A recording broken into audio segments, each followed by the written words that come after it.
சின்ன மருமகள்ல அடுத்து நடக்க போகுதுன்னு வாங்க பார்க்கலாம். விவாகரத்து கேஸ் பார்த்தா கோர்ட்டுக்கு வருது. தமிழ்ச்செல்வியும் வராங்க, சேதுவும் வராங்க.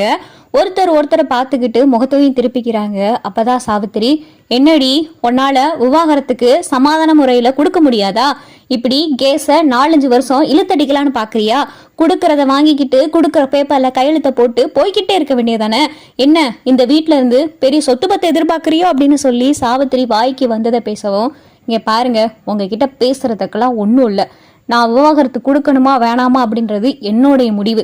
இதுல உங்களுக்கு என்ன வந்துச்சு அப்படின்னு சொல்லிட்டு தமிழ் கேட்டதும், என்னடி ரொம்ப திமிரா பேசுற, டாக்டருக்கு படிக்கிறேன்ற திமிர்ல பேசுறியோ அப்படின்னு சொல்லி சாவித்திரி சொல்லவும், ஆமா அப்படியே வச்சுக்கோங்களேன், நான் டாக்டருக்கு தான் படிச்சுக்கிட்டு இருக்கேன், இப்ப என்ன அப்படின்னு சொல்லிட்டு தமிழை கேட்டதும், மா நீ வாமா, இவகிட்டலாம் ஏன் பேசிக்கிட்டு இருக்க அப்படின்னு சொல்லி தாமரை பார்த்தா உள்ள கூட்டிட்டு போயிருது. இங்க பார்த்தா கேஸ்க்கு நடந்துகிட்டு இருக்கு.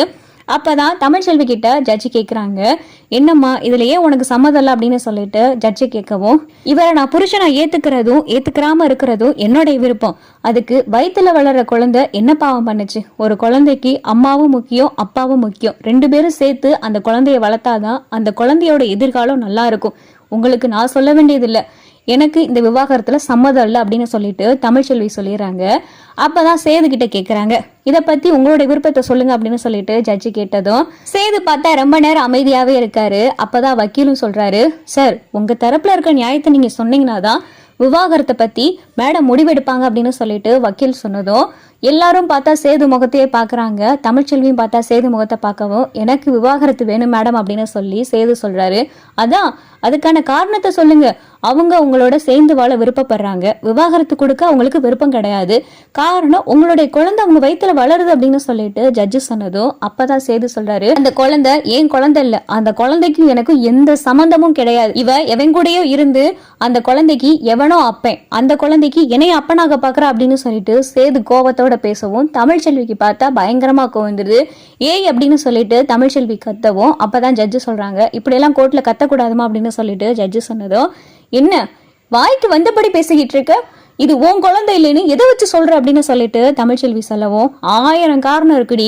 இப்ப கூட உன் காலேஜில் ஒருத்தன் உங்ககிட்ட சிரிச்சு பேசிக்கிட்டு இருக்கானே, அவங்க கூட இந்த குழந்தைக்கு அப்பனா இருக்கலாம் அப்படின்னு சொல்லிட்டு சேது பேசினதும், போதும் வாய்க்கு வந்தபடி பேசாத அப்படின்னு சொல்லிட்டு தமிழ்ச்செல்வி சொல்லவும், அப்பதான் பார்த்தா ஜட்ஜ் சொல்றாங்க, நீங்க கோபத்துல பேசுறீங்களா இல்ல இது உங்க குழந்தை அப்படி இல்லைன்றதுக்கு உங்ககிட்ட ஏதாவது ஆதாரம் இருக்கா அப்படின்னு சொல்லிட்டு சேது கிட்ட கேட்கவும், சேது கிட்ட பார்த்தா எந்த ஆதாரமும் இல்லை. அப்பதான் தமிழ்ச்செல்வி சொல்றாங்க, மேடம் இந்த குழந்தை அவரோடையதான், அவருக்கும் எனக்கும் பிறக்க போறதா இந்த குழந்தை. இந்த குழந்தைக்கு வேற யாரும் அப்பாவும் கிடையாது.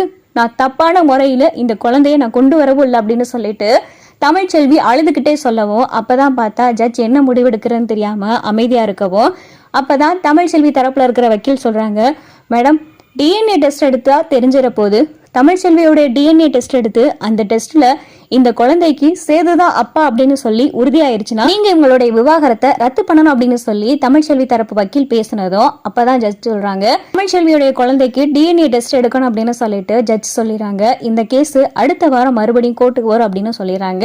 இங்க பார்த்தா சேதுக்கு பயங்கரமா கோவம் வருது. தமிழுக்கு பார்த்தா அதை விட, உன் குழந்தை இல்லைன்னு வாய்க்கு வந்ததெல்லாம் இஷ்டத்துக்கு பேசுற, உன்னை நான் என்னமோ நினைச்சிருந்தேன் அப்படின்னு சொல்லிட்டு தமிழ் மனசுக்குள்ள நினைச்சுக்கிட்டு இருக்காங்க.